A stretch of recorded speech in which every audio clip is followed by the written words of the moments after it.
Ouais, mon nom c'est Clément Matanou. Et je suis très reconnaissant pour vous avoir aujourd'hui encore. Il y a des discussions online qui parlent de l'inspiration et l'écriture.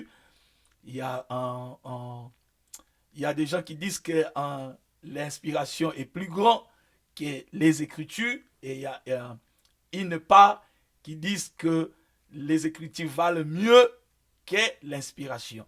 C'est une grande confusion. Il y avait le frère Kalambay, le chanteur Kalambay, et le pasteur Lifoko. Les deux, ce sont... Bon, il n'y a pas de contradiction en soi, mais c'était un partage. Moi, je pense que c'était un partage et il n'y avait pas de compromis sur ça. Parce que maintenant, là, nous pensons qu'ils défendent des causes. C'est-à-dire, de l'autre côté ou de quelque autre, ils défendent des causes. Bon, ils ne vont pas directement toucher la parole de Dieu. Alors, si nous étudions la parole de Dieu, nous pouvons lire dans les livres de Osée, chapitre 4, verset 6, nous trouvons que mon peuple est détruit faute de connaissances. C'est-à-dire, si nous n'avons pas de connaissances, c'est une partie de destruction. Et le diable aime quand il n'y a pas de connaissances. Quand il y a l'ignorance, alors le diable aime comme ça. Alors nous avons pris notre temps d'étudier, de voir comment est-ce que nous pouvons aider à ces sujets. Et le véridique est tombé. Bon, je vous dirai qui de nous avons choisi qu'il est en train de dire la vérité et rester dans la vérité. Mais avant tout, nous voulons prendre le temps de l'étudier d'abord. Vous voyez, nous vous en supplions au nom de notre Seigneur. Là, il y a un bouton de souscription. Si vous aimez notre étude, nous vous en conjurons, s'il vous plaît, prenez le temps de souscrire et de souscrire dans notre canal, dans notre chaîne. Souscrivez et cliquez des notifications. Ça va être très important pour nous parce que, bon, nous ne le faisons pas parce que nous voulons peut-être gagner, mais nous croyons à une recommandation du Seigneur qui dit dans le livre de Timothée, ce que vous avez entendu en présence de beaucoup de témoins. Quand vous confirmez que ça vient de notre Seigneur, vous avez le droit de les partager aux autres, de les share. Alors je vous en conjure, s'il vous plaît, prenez le temps de cliquer là où c'est écrit, ici, là où c'est écrit souscrire, inscrivez, et alors ça va nous faire du bien. Alors qu'est-ce que nous disons? D'abord, premièrement, nous avons trouvé qu'il y a une grande confusion. Ce que nous appelons la Bible n'est pas mentionné dans les Écritures. Ce mot Bible n'est pas mentionné dans les Écritures. Alors, nous trouvons que des gens les citent comme ça, sans au préalable connaître, quand ils disent la Bible, ils le disent par rapport à la parole, ils le disent par rapport au verbe. Faute de le dire clairement, il y a une confusion. Ce mot Bible, la Bible, vient du mot grec biblos. Ce mot biblos voudrait seulement dire l'ensemble des récits ou ensemble des livres. C'est le même radical avec bibliothèque, library. C'est le même radical, le même mot. En grec, pour dire que les livres sont ensemble, ils tiennent ce mot biblos. B-I-B-L-O-S. Biblos. Alors, quand vous dites la Bible, vous devez être précis pour dire que je parle ici de l'écriture. Vous devez être tellement précis. Vous voyez? Parce que, faute de ne pas le dire clairement, c'est une confusion. D'ailleurs, ça fait beaucoup de temps que nous sommes dans cette confusion. Parfois, nous le disons. Il y a des gens qui l'utilisent. Donne-moi la Bible. Ils ne savent pas que ça fait allusion à un récit, à un ensemble de livres seulement. Alors, mais quand nous le disons, les Écritures, la parole, les verbes, maintenant, thématiquement, ça sort de n'importe quel ensemble de livres, ça va à quelqu'un qui l'a inspiré. Ça va aux Écritures, ça va aux verbes, ça va à la parole, parce que quelqu'un l'a donné, quelqu'un l'a inspiré, quelqu'un l'a insufflé. Nous pouvons le dire comme ça. Ça, c'est un, premièrement.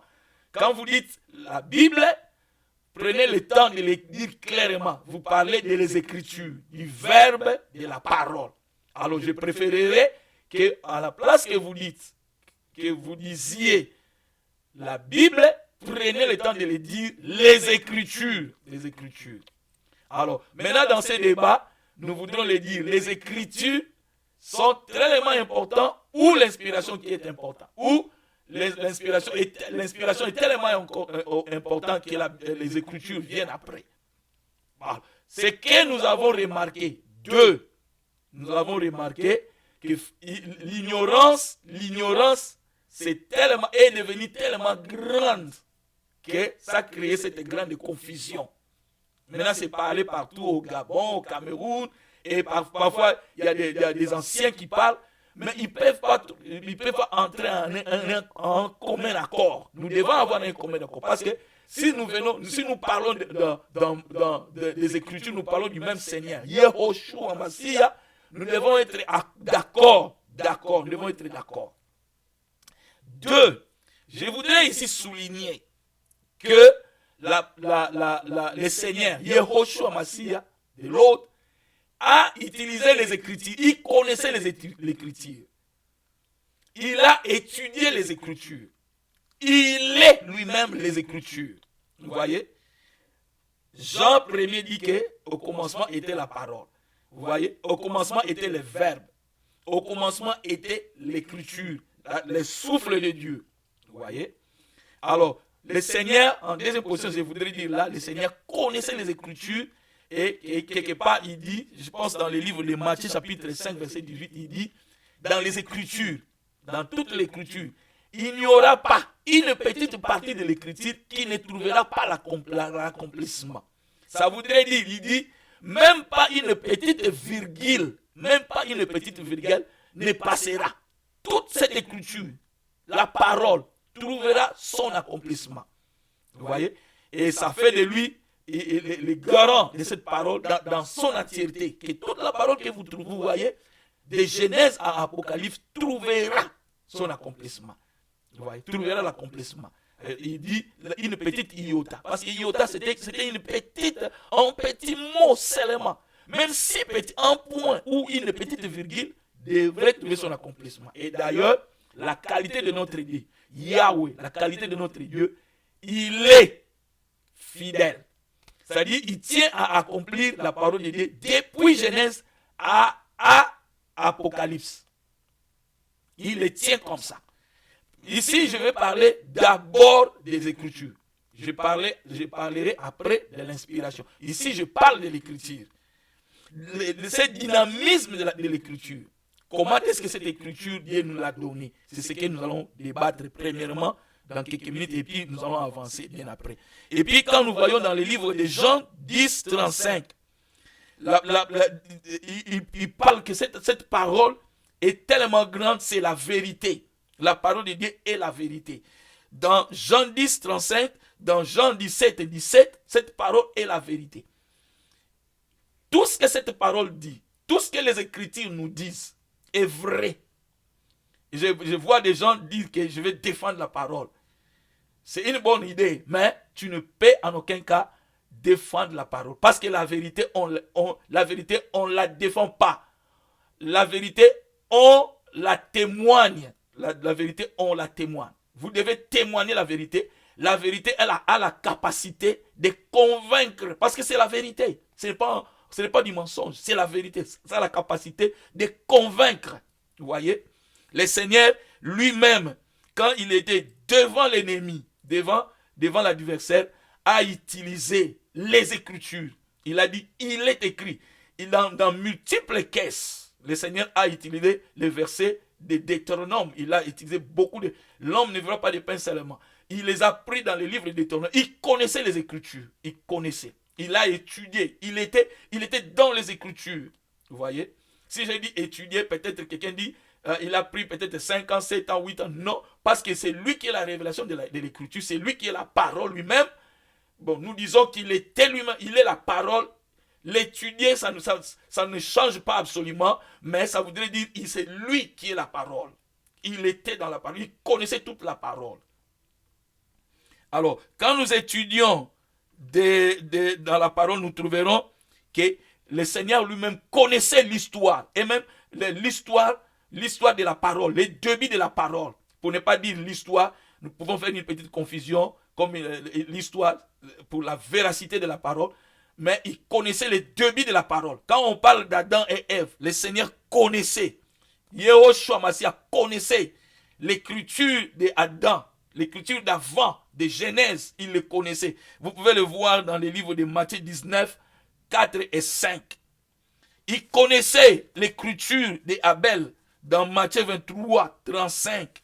Il connaissait les écritures qui relataient le déluge de Noah.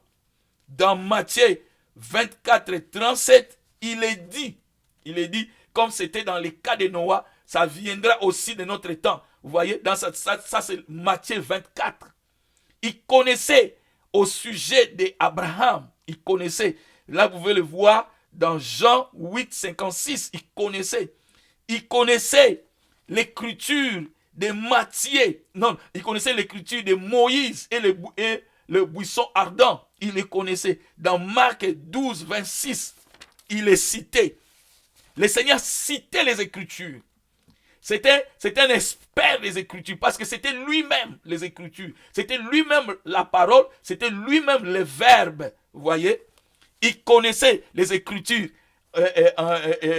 qui étaient en relation avec David dans Matthieu 12, 3. Il connaissait les Écritures en relation d'Élie. Dans Luc 4, 25, il connaissait les Écritures en relation avec Daniel et les lions. Il connaissait les Écritures dans Daniel et les lions dans Matthieu 4, 17. Il connaissait l'affaire de Jonas et les grands poissons dans Matthieu chapitre 12, 40, 41. Vous voyez? Il est lui-même, le Seigneur est lui-même l'essence de l'écriture. Il dit les Écritures, il cite les Écritures, il connaît les Écritures, il les a utilisées. Vous voyez? Ça, c'est pour vous dire que quand nous parlons des Écritures, nous ne parlons pas de quelque écriture que ce soit d'un homme. Nous l'appelons testament à cause de l'héritage qui tient, qui détient. Ça, c'est la raison que nous l'appelons en testament. Et une partie d'avant, nous l'appelons Ancien Testament. Et une partie nouvelle, c'est ce que nous appelons Nouveau Testament. Mais en commun, c'est en testament. Quand vous réunissez les deux, c'est en testament. C'est un héritage que le Seigneur nous donne. Nous sommes partis de son royaume, nous sommes partis de sa famille, de son peuple. Maintenant, là, il nous donne son héritage. Il écrit. Les Écritures ont tellement d'importance. Le Seigneur dit dans le livre de Psaumes qu'il a magnifié cette parole au-dessus de tout son nom. Que ça soit tout ce qu'il détient lui-même, il a pris sa parole, il l'a placé très haut, il l'a magnifié, il l'a placé très haut, vous voyez. Et cette parole est vraie dans n'importe quel tribunal vous voulez l'amener, dans n'importe quelle discussion, dans n'importe quel cadre, que ce soit juridique ou n'importe quel cadre, cette parole a des valeurs, cette parole est en train de compétir, est justifiable, cette parole tient la mesure. C'est ça que nous disons en grec, canon. Il tient cette mesure, canon. C'est lui qui décide, c'est cette parole qui décide, qui donne la mesure pour l'utilisation. Ça, c'est le mot grec qu'on appelle canon. Cette parole détient canon. À l'école, nous avons dit le maître utilisait un maître canon. Le maître canon, c'est ce qui était avant le maître ou le mesure, le measurement. Vous voyez? Alors, nous avons trouvé que quand nous lisons dans les livres de Hébreux, voyons si nous pouvons voir Hébreux. Si nous pouvons voir Hébreux. Ok, lire la Bible, aller lire la Bible. Nous pouvons voir ici dans les livres de Hébreux premier, dans son verset 3. Vous voyez ici, dans son verset 3. Ok. Essayons d'élargir. et qui étant le reflet de sa gloire et l'empreinte de sa personne, soutenant toutes choses par sa parole puissante, les écritures puissantes, a fait la purification des péchés et s'est assis à la droite de la majesté divine dans les lieux très hauts. Vous voyez, ça voudrait dire que la parole de Dieu est tellement, la parole, les Écritures est tellement importante. Dieu a magnifié. Il a fait le Seigneur, il lui a fait Seigneur de toutes choses. Et lui, le Seigneur, est la parole selon Jean chapitre 1er. Vous voyez? Alors, comment nous avons reçu les Écritures? Ça, c'est quelque chose d'important parce que maintenant là, il y a, pour trouver la différence entre l'inspiration et les Écritures, nous pouvons encore voir comment est-ce que nous avons trouvé ces Écritures. Comment est-ce que Dieu nous a donné les Écritures? Dieu, premièrement, quand il parla, bon, je ne vais pas aller très loin donner des versets, mais comme étudiant de la parole, toi tu le connais déjà. Au jardin d'Éden, le Seigneur parlait à Adam. Adam connaissait la voix de Dieu. Et bien après, quand Moïse est en train de l'écrire, il a écrit cette expérience. Cette expérience n'est pas une imagination, c'était réel. Dieu parlait, il passait, il venait dans les jardins. Et Adam était capable d'entendre et de voir la gloire de Dieu. Vous voyez? Et puis, à l'époque de Noah entendait Dieu donner les instructions. Tu feras ceci, tu feras cela. Et Moïse, quand il a écrit, il les a écrits tels que c'était rapporté. Vous voyez? Et puis, quand nous allons dans le Sinaï, quand vous trouvez Moïse au Sinaï, au mont Sinaï, le Seigneur lui-même a écrit de sa propre main, de ses doigts, il a écrit des tables. Et il les a données à Moïse. Vous voyez, il a écrit lui-même et il a donné à Moïse. Et Moïse les a gardés.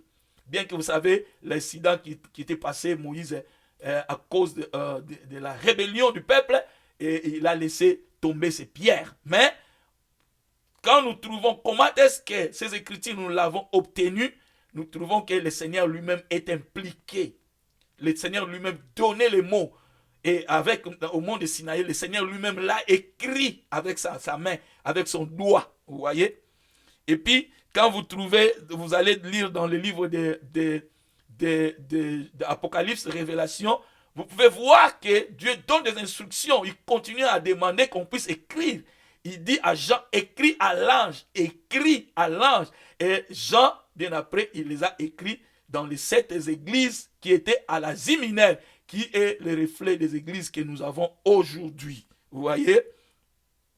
Alors, quand vous voyez l'exemple de Jérémie, quand vous faites l'étude de Jérémie, vous avez trouvé que le roi a décidé de brûler les livres. Et quand il a fait, et Dieu a demandé à Jérémie de l'écrire. Et Jérémie a ordonné à son secrétaire Baruch de l'écrire encore. Et bien après, les éléments qui étaient dans les premiers récits, les premières écritures, le Seigneur a demandé qu'on ajoutât. On a ajouté. Vous voyez, on a ajouté. C'est-à-dire, le Dieu du ciel est en train de contrôler les Écritures. Il contrôle les Écritures. Ce n'est pas n'importe quelle Écriture. Les Écritures qui viennent du ciel, qui viennent de lui-même, qui viennent de Dieu. Et puis, le Saint-Esprit est en train de pousser. Quand nous faisons la lecture de Jean chapitre 14, 26, la Bible dit que le Saint-Esprit viendra et nous donnera la capacité de comprendre les Écritures et de l'amener. Vous voyez, nous avons maintenant la capacité de comprendre les Écritures et de les amener, de les share, de les partager. Vous voyez. Et puis, si nous voyons dans les livres de Luc 1er, nous voyons le docteur Luc lui-même de son côté, de sa part, a étudié. Il dit, j'ai fait des recherches et de vraies recherches, des recherches confiantes. Je l'ai fait et j'ai trouvé. Et ce que j'ai écrit, il dit ici, pour montrer la véracité, que ce que je vous dis est tellement vrai. Il a fait des recherches. La parole, les écritures, les verbes a passé l'épreuve des siècles. Les critiques, les civilisations ont passé, mais les écritures ont resté. L'écriture reste et ont passé les tests de vie. Les gens partent après 80 ou 100 ans, partent. Mais les écritures restent. Vous voyez? Voilà pourquoi la parole dit, et cette parole est vraie et puissante aujourd'hui, demain et éternellement. Vous voyez? Donc la parole de Dieu, nous trouvons que quand nous lisons la parole de Dieu, nous allons directement toucher lui-même Dieu. Ça parle de Dieu lui-même. Et dans le livre de 2 Pierre, voyons 2 Pierre. Nous allons voir 2 Pierre, voyons 2 Pierre. Lire la Bible. Voyons 2 Pierre ici. Voyons 2 Pierre. Voyons 2 Pierre dans le chapitre 1er. 2 Pierre, chapitre 1er. 2 Pierre, chapitre 1er. 2 Pierre, chapitre 1er, dans son verset 21. Vous voyez ici. Nous pouvons commencer au verset 20. Hein? Nous pouvons commencer au verset 20 pour voir. Vous voyez ici, c'est écrit dans le verset 20. 2 Pierre 1, 20, c'est écrit, sachant tout d'abord vous-même qu'aucune prophétie de l'écriture, vous voyez, ce qui est dit de l'écriture ne peut être, vous voyez ici, ne peut être un objet d'interprétation particulière. Quelqu'un ne peut pas se permettre de dire que moi je pense que ça dit ceci. Cette parole a l'interprétation. La parole s'interprète elle-même. Car, voici dans le verset 21, car ce n'est pas par une volonté d'homme qu'une prophétie a jamais été apportée, mais c'est poussé par le Saint-Esprit que les hommes ont parlé de la part de Dieu. Vous voyez? Donc, 2 Pierre dit, ce n'est pas par une volonté d'homme qu'une prophétie a jamais été apportée. Même si Moïse a écrit, même si Jérémie ou Baruch ou Luc, mais la Bible dit ici que ce n'était pas par une volonté d'homme que cette prophétie a jamais été apportée. Ça ne vient pas de l'homme. L'homme n'est jamais assis, il dit que ok, je suis content avec ma famille, j'ai bien mangé, je vais maintenant commencer à écrire les livres des Actes, ou je vais commencer à écrire les livres de Jérémie. Non, ce n'est jamais été comme ça. C'était poussé par Dieu lui-même. Dieu les a recommandés de le faire. Vous voyez? Alors, tu ne peux pas donner ta propre interprétation. Voilà pourquoi dans le verset qui précède, dans le verset 20, c'est dit que personne ne peut donner une interprétation. Personne ne peut donner une interprétation. La parole de Dieu s'interprète elle-même. Vous voyez? Ça interprète même dans le verset. Ça peut s'interpréter dans l'usage qui était venu avant. Ou ça peut être interprété dans l'usage qui viendra après. Et même comme ça, vous devez comprendre les branches de la parole, que la parole de Dieu est doctrinale, il est prophétique, il y a des révélations. Selon 1 Corinthiens chapitre 14. Si vous venez à moi et que vous venez apporter la parole, nous allons le voir aussi. Voyons lire la parole rapidement. 1 Corinthiens chapitre, ici. 1 Corinthiens chapitre 14. Vous voyez, dans le verset 6, vous voyez, maintenant, alors agrandissons ça.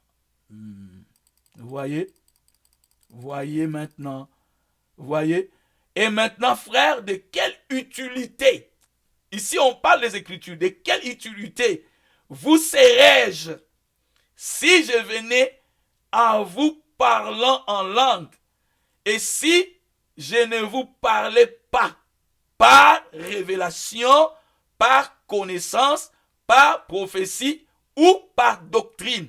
C'est-à-dire, ça sont des branches de la parole. C'est-à-dire, la parole dans son unité. Quand vous voulez l'interpréter, vous devez comprendre que cette parole, c'est doctrinal. Il y a la révélation, il y a la prophétie. Cette parole comprend ses branches. Vous voyez? Quand vous interprétez la parole de Dieu, vous pouvez l'interpréter soit doctrinalement, ou dans la révélation, ou dans la prophétie. Vous pouvez le faire aussi. Vous voyez? Ça, c'est quand vous interprétez la parole. Vous voyez? J'ai dit que la parole de Dieu est tout ce que Dieu nous donne. Ça comprend lui-même Dieu. Il a garanti son intégrité. Il combat. Il tient à réaliser l'intégrité de la parole. Nous l'avons vu que même si une petite virgule, ça ne passera pas. Toute cette parole est la vérité. La parole est la vérité. Et dans le livre de Jérémie, ça c'est encore très utile, je voudrais que nous puissions le voir. Dans le livre de Jérémie, voyons Jérémie, lire la Bible dans le livre de Jérémie. Ok, ici, Jérémie. Dans le livre de Jérémie, verset 1er, nous trouvons que Dieu lui-même donne dans le verset 9, je pense. Ouais. Vous voyez ici, si l'Éternel... Non, ça c'est Ésaïe. Qu'est-ce que je fais là? Non, rentrons dans lire la Bible. Nous allons dans Jérémie. Ça c'était Jérémie ici. Jérémie.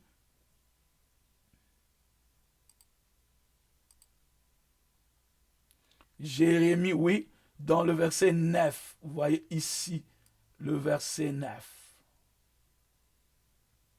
Le verset 9, nous pouvons l'agrandir. Ouais.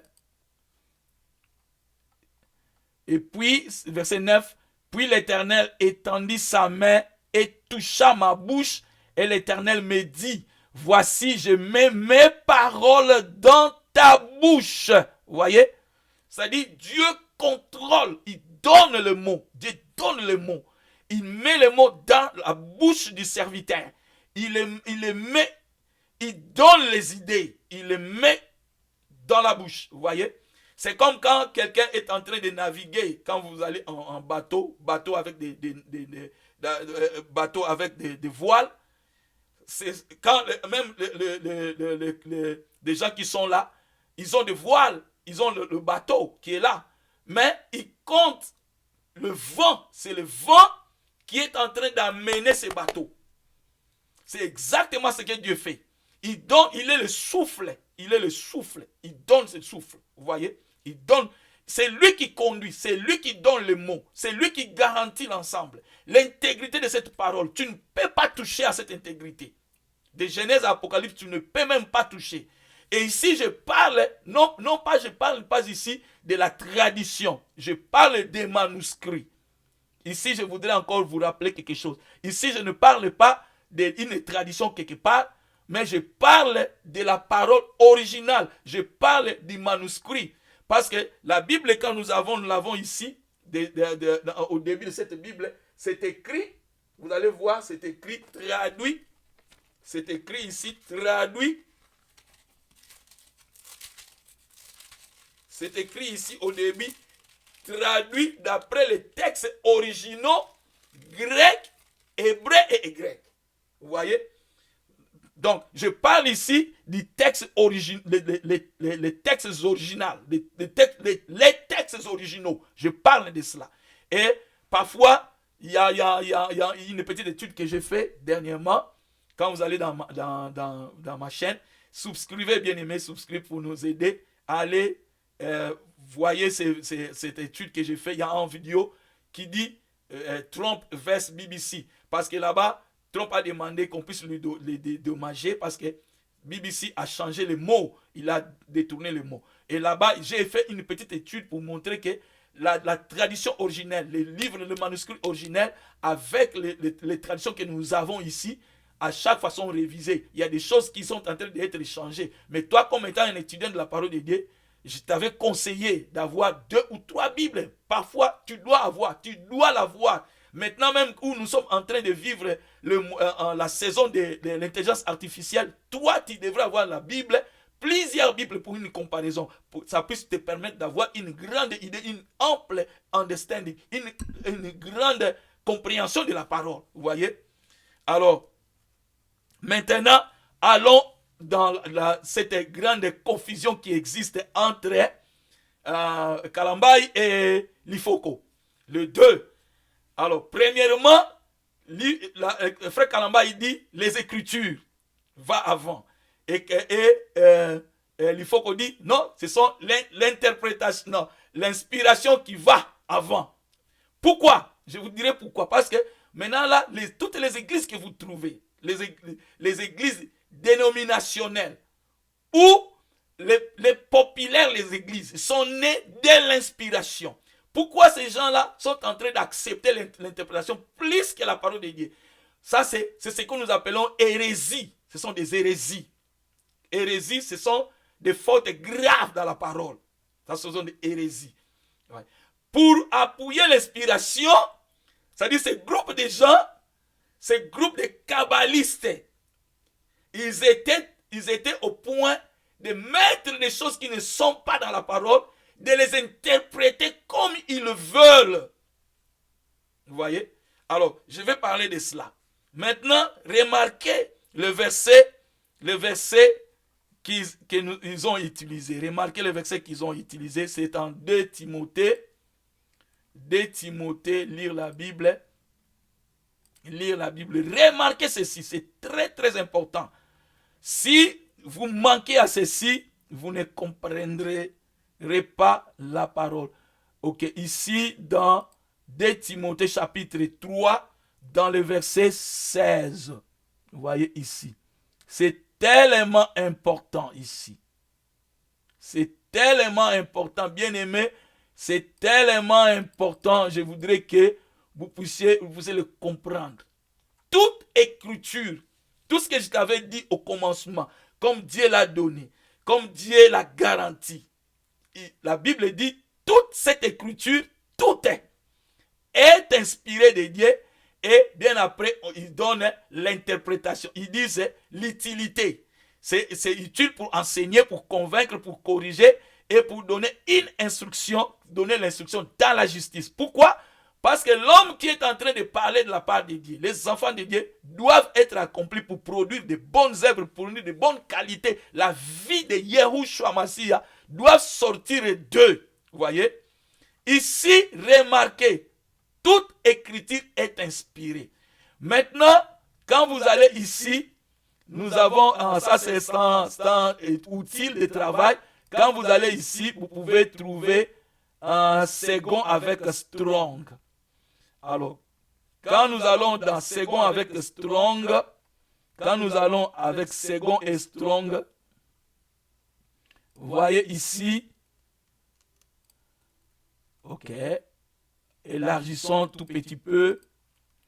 Les strong sont des mots grecs et codex qui accompagnent les textes. C'est ça.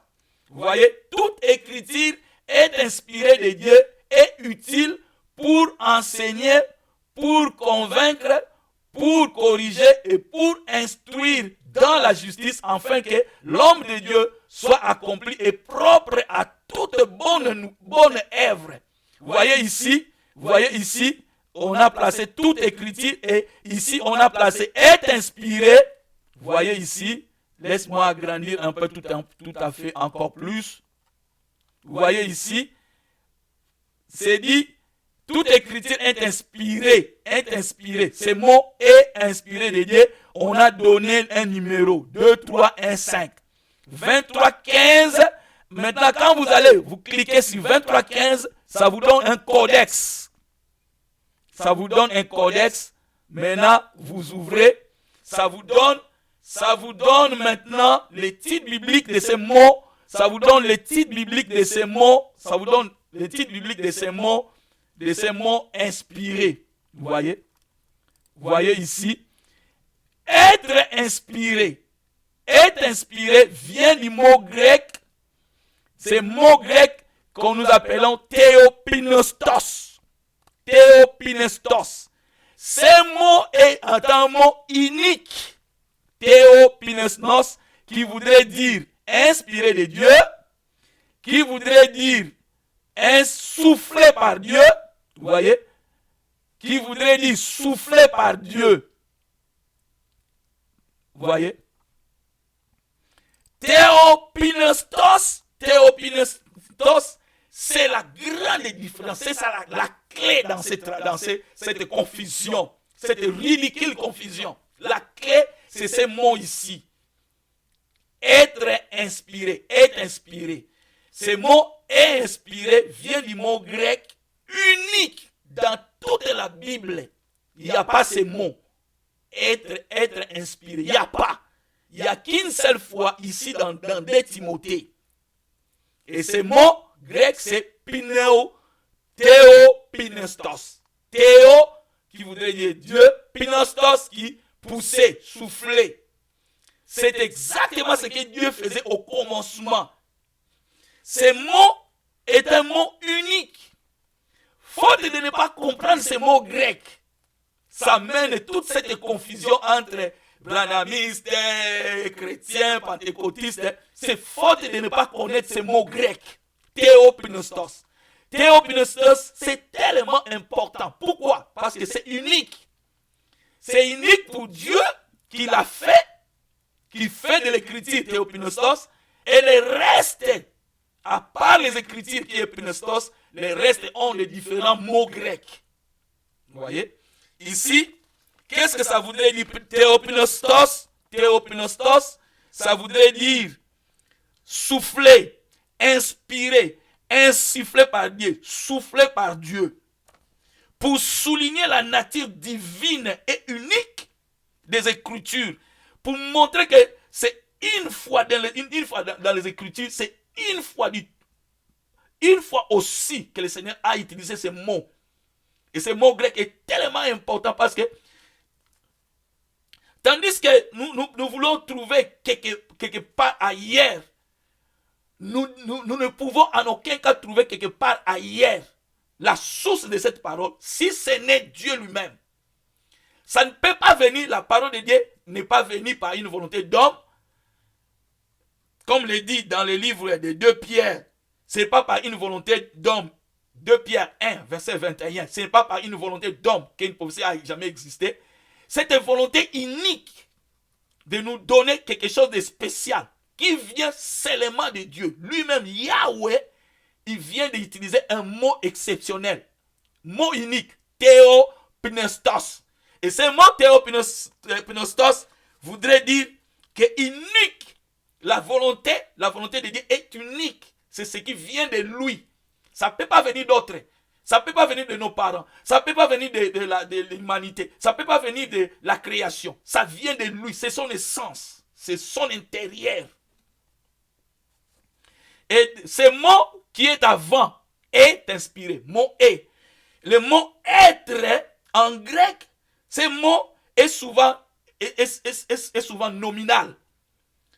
Ce mot est souvent nominal. Mais il y a un mot qui prend ce mot, verbe être, c'est estin. Estin, c'est un mot grec qui voudrait dire l'essence permanente. Ça signifie une essence permanente. Ce n'est pas un état passager. C'est un état permanent. C'est un état permanent. Ne signifie pas que l'écriture devient. Ça ne dit pas que cette écriture devient. Non, cette écriture est inspirée quand on la lit, quand elle est là, quand elle est seule, cette écriture reste. L'auteur tenait la plume, ne change en rien de cette source. Cette source est unique, ça venait de Dieu. Tout ce que ce passage, Baruch a écrit, Moïse a recommandé pour l'écrire, ça ne change en rien. Et cette parole est inspirée, vient de Dieu. Théopneustos, ça vient, c'est un souffle qui est venu de Dieu. C'est lui qui donnait les mots. Pierre le dit. Ce n'est pas par une volonté d'homme que une prophétie n'a jamais été. C'est soufflé, c'est inspiré par Dieu. C'est soufflé par Dieu. Mais c'est une nature qui est intrinsèque, liée de manière inséparable. La parole de Dieu est liée à Dieu. C'est inséparable. Vous ne pouvez pas les séparer. Les sujets, c'est Les Écritures, ça c'est un sujet, quand toute écriture est inspirée. Toute écriture, toutes ces qualités, toute écriture, la globalité des Écritures, les Écritures, c'est un sujet. Ça, là, nous l'avons appris à l'école, grammaire one by one. Si tu ne le sais pas, tu dois rentrer à l'école primaire. Toute écriture, c'est un sujet. Tandis que est inspiré, c'est l'attribut de Dieu. Vous ne pouvez pas se séparer. Vous ne pouvez pas les séparer. L'écriture et l'inspiration sont une seule et la même réalité. Sauf que la classe T ne suit pas les ignorants qui voudraient séparer Dieu avec sa parole. Dieu est sa parole. Tous ceux qui vont à l'encontre de cela sont des athées qui ne croient pas à la parole. Ils sont des prétendants incrédules. Ils disent le croire, mais ils ne le croient pas. Vous voyez? Toute écriture est inspirée. Toute écriture, c'est le sujet. Tandis que inspiré, c'est un attribut. Vous ne pouvez pas les accepter. Vous ne pouvez pas les séparer. Vous ne pouvez pas les séparer. L'écriture et l'inspiration sont une seule et la même réalité. Vous ne pouvez même pas dire que c'est les écritures qui viennent avant et l'inspiration vient après. Vous ne pouvez pas les dire comme ça. Ils sont inséparables. Mathématiques simples. Les choses égales. Mathématiques 101. Les choses égales sont égales entre elles. La parole c'est Dieu. Dieu est la parole. Dieu est la parole c'est Dieu. Vous ne pouvez pas les séparer.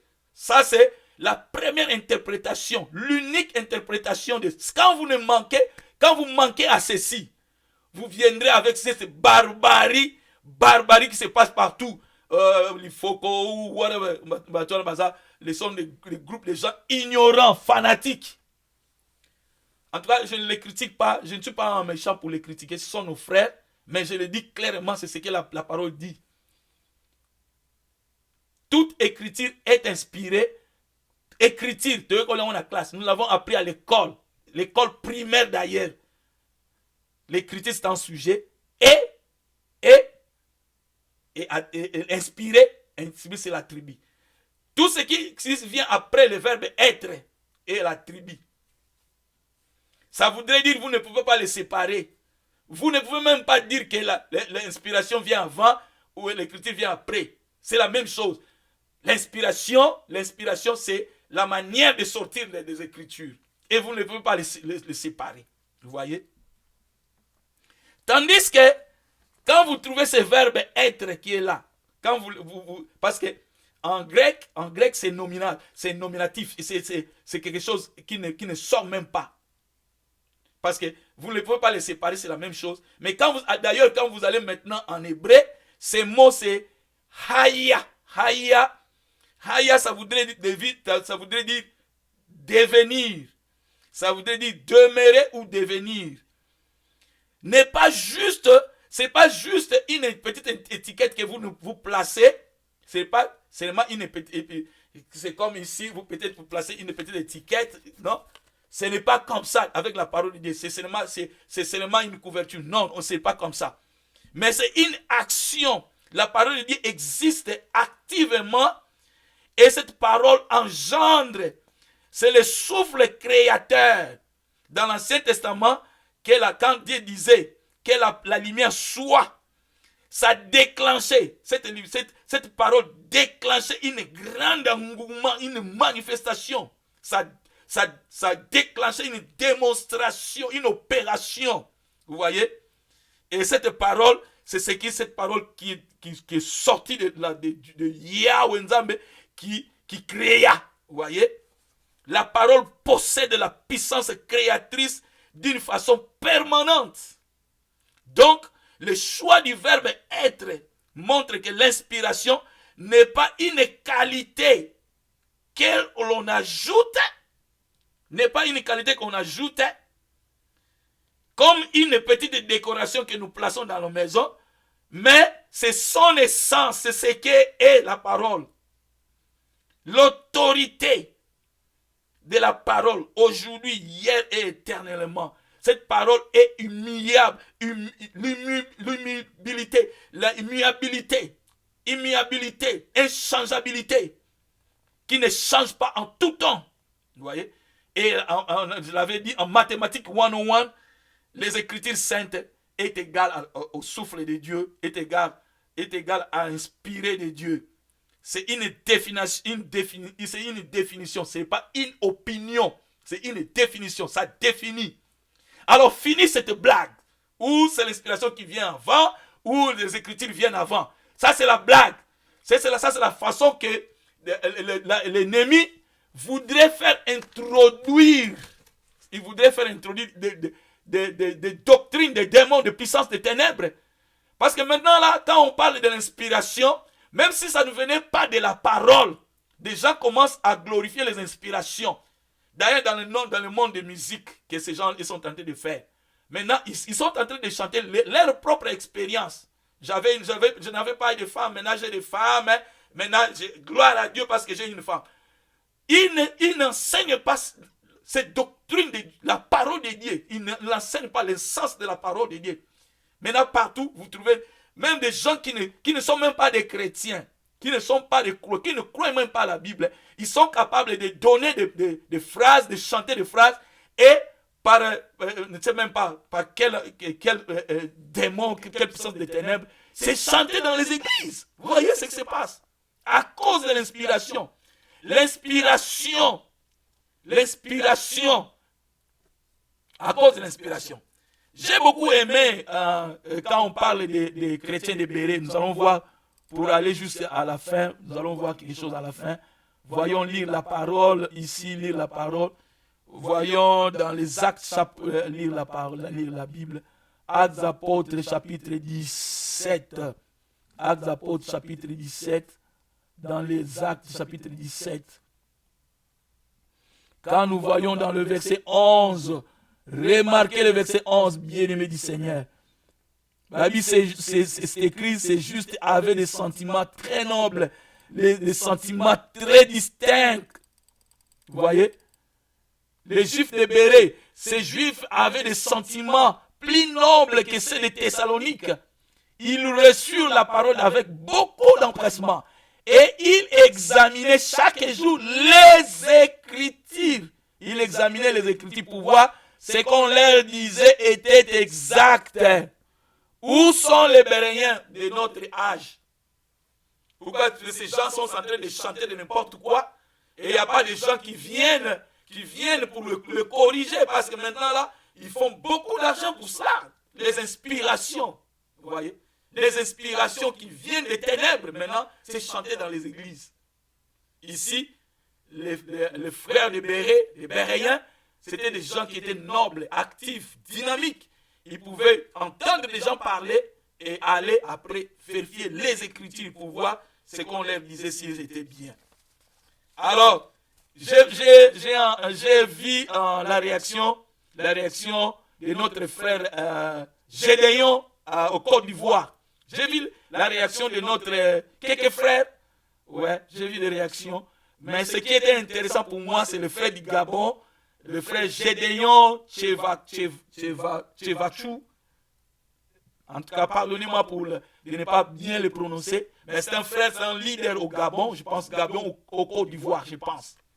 Il a dit quelque chose qui m'a beaucoup intéressé. Sauf seulement que quand il a utilisé ce verset, il ne l'a pas utilisé dans le contexte de cette grande discussion qui est en train de balayer l'Afrique, les chrétiens de l'Afrique, les chrétiens du Congo, Angola, francophones. Il a utilisé un verset qui m'a beaucoup béni. C'est un verset de 1 Corinthiens chapitre 14. Nous allons le voir. Lire la Bible. Ok. Lire la Bible. Il a cité le verset de 1 Corinthiens. 1 Corinthiens, ouais, c'est ici dans le verset 14. Dans le verset 14. Vous voyez? Et il a cité le verset dans son verset 36. C'est ici.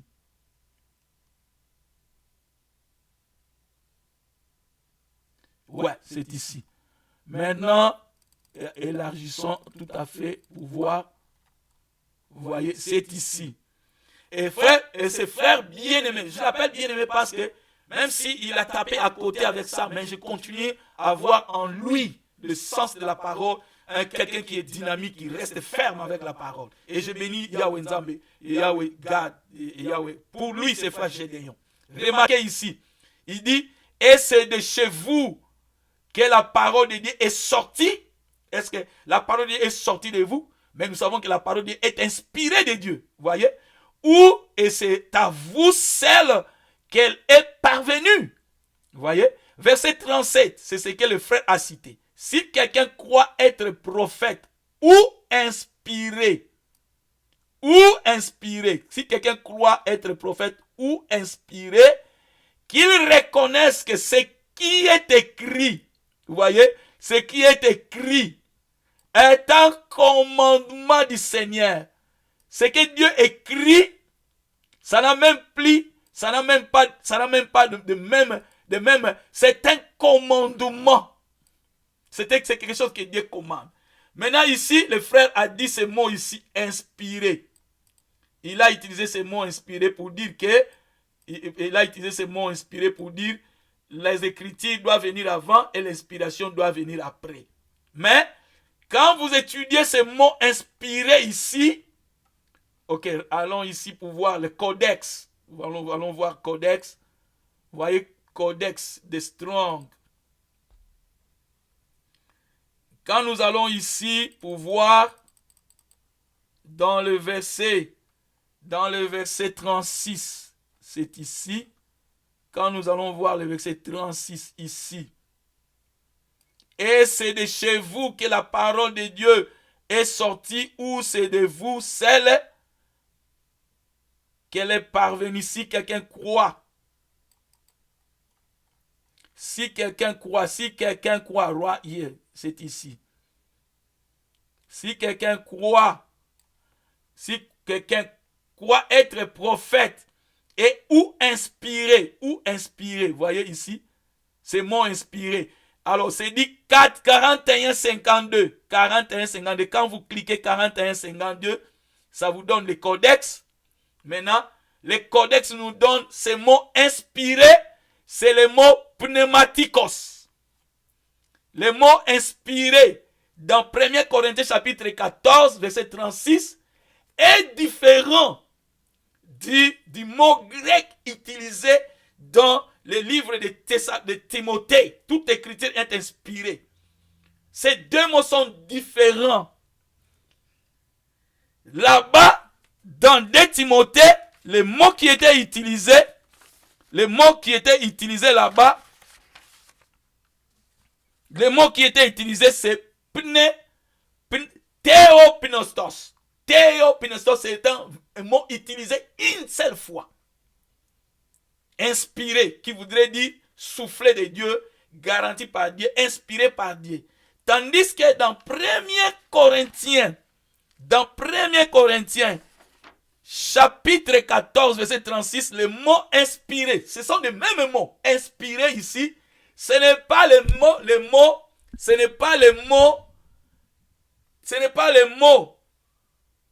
mot théopinostos, c'est le mot pneumatikos. Pneumatikos voudrait dire les choses de l'esprit. C'est-à-dire maintenant, ce qui est dit de l'écriture, c'est dit que ça vient de Dieu, c'est le sens de Dieu. Tandis que quand quelqu'un, un prophète, ou un prédicateur, ou un docteur, quand c'est dit pour lui, il est inspiré, ce n'est même pas le même mot. Pour un homme, pour un prophète, pour les enfants de Dieu, c'est un autre mot grec qu'on a utilisé qui est pneumatikos, qui voudrait dire les choses qui proviennent de l'esprit.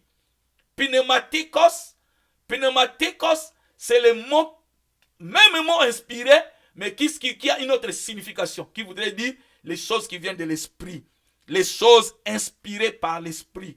Vous devez avoir l'esprit de Dieu d'abord pour avoir l'inspiration, pour avoir quelques songes ou quelques mots qui viennent en oreille, quelques sentiments qui vous touchent à partir de votre cinq sens. Vous voyez?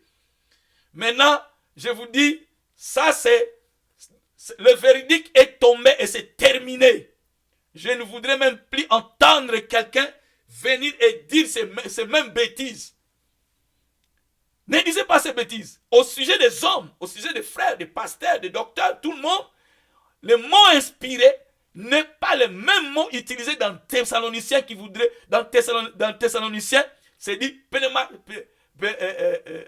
Pneustos, Théopinestos, tandis que pour le reste des frères, le reste des humains, quand on parle de l'inspiration, on parle des choses de l'esprit, les choses qui viennent à partir du Saint-Esprit. D'autres, les songes, les idées, les pensées qui proviennent quand quelqu'un a le Saint-Esprit. Et après tout, l'amour de Dieu permet que quand quelqu'un vient avec la parole de Dieu, il dit qu'il est inspiré, il doit revenir aux Écritures pour les confronter. Vous voyez? Quand quelqu'un aujourd'hui, dans nos églises, quand il dit que je suis inspiré, maintenant il faut venir à l'église avec des mouchoirs de tête, des mouchoirs de tête tout blancs, où nous allons mettre des habits blancs, lors des concerts. Toutes ces inspirations doivent être confrontées à la parole. Tandis que les théopinestos, au commencement, vous ne pouvez pas les confronter parce que ça vient de Dieu. C'est la vérité. Il garantit l'exaucement. Il garantit l'exécution. Les pneumatikos, alors qu'ici inspiré, les pneumatikos, lui au contraire, vous pouvez les discuter, vous pouvez les négocier, vous pouvez dire que non, ça ne vient pas de Dieu, vous pouvez l'arguer. Quand quelqu'un vient, vous pouvez le confronter à la parole de Dieu. Vous voyez? Ça, c'est ce que nous avons trouvé ici, les mots grecs avec pneumatikos. Le mot grec pneumatikos, ça voudrait dire ici spirituel, inspiré, esprit, provenant de l'esprit. Vous voyez, ça c'est la signification de l'inspiré que le frère Gédéon a utilisé dans 1 Corinthiens chapitre 14, verset 36. Nous allons clore ces bêtises, ces discussions inutiles. La parole de Dieu est fondamentale. C'est lui-même Dieu. Jean 1er le dit. Il était au commencement la parole. Et la présence de Yehoshua Mashiach, c'est la parole. Il connaissait la parole complètement. Vous voyez? Ne venez plus avec cette blague. Ne venez plus avec cette blague de l'inspiration qui vient avant, l'inspiration qui vient après. Ce sont des gens qui s'ils disent que ça vient après. Au sujet de frère Branham, j'ai beaucoup de respect avec cet homme, mais nous continuons à étudier que cet homme était un serviteur de Dieu. Dans notre âge, il représente le serviteur de Dieu des Éphésiens. Il était envoyé pour l'église aux États-Unis d'Amérique et bien après pour le reste du monde. Maintenant, quand les gens disent qu'il est l'Élie de l'Israël, ça c'est notre débat. Mais loin, s'il était l'Élie d'Israël, il devrait être né à Israël et accomplir les prophéties qui étaient à l'égard d'Élie. Il y a encore beaucoup de choses que nous pouvons lire. Nous vivons ici aux États-Unis. Nous avons les documentations, toutes les documentations possibles pour ce qui a été le frère Branham. Nous respectons son œuvre, nous respectons tout ce que le Seigneur a fait pour cet homme. Et le jugement de Dieu est établi en chacun de nous. Il y a des fois, nous disons que des gens étaient sincères, des gens étaient vrais. Mais ces jours-là, la parole de Dieu dans les livres de Matthieu, que des gens nous seront surpris et Dieu dira, je ne vous ai jamais connu. Vous voyez, je laisse l'arbitrage à notre Dieu pour dire aux gens, je ne t'ai jamais connu. Mais s'il y allait te confronter tes vérités, tes propos à l'égard de la parole de Dieu, nous pouvons le faire. Nous terminons aujourd'hui, le véridique est tombé. Mike Kalambai était juste quand il a défié frère Lifoko, mais en même temps, nous disons que Mike Kalambai est aussi dans l'erreur en ce qu'ils prennent l'inspiration qui est le pneumatikos, les choses de l'esprit, ils les prennent à la place de la parole de Dieu. c'est terminé aujourd'hui avec votre bêtise. La parole de Dieu ne vient plus avant, l'inspiration ne vient pas après. La parole de Dieu est inspirée, les choses égales sont égales entre elles. C'est tout ce que nous pouvons comprendre. Dieu nous a donné sa parole, c'est un testament. Nous allons prendre du soin, prendre soin à l'étudier et aller même fouiller les livres afin que nous puissions comprendre la grandeur de la parole. Que le Seigneur vous bénisse abondamment. Prenez le soin à souscrire. Ça va nous aider dans l'étude. Et dernièrement, et bien après, nous allons étudier le sujet du mariage. Que le Seigneur vous bénisse abondamment.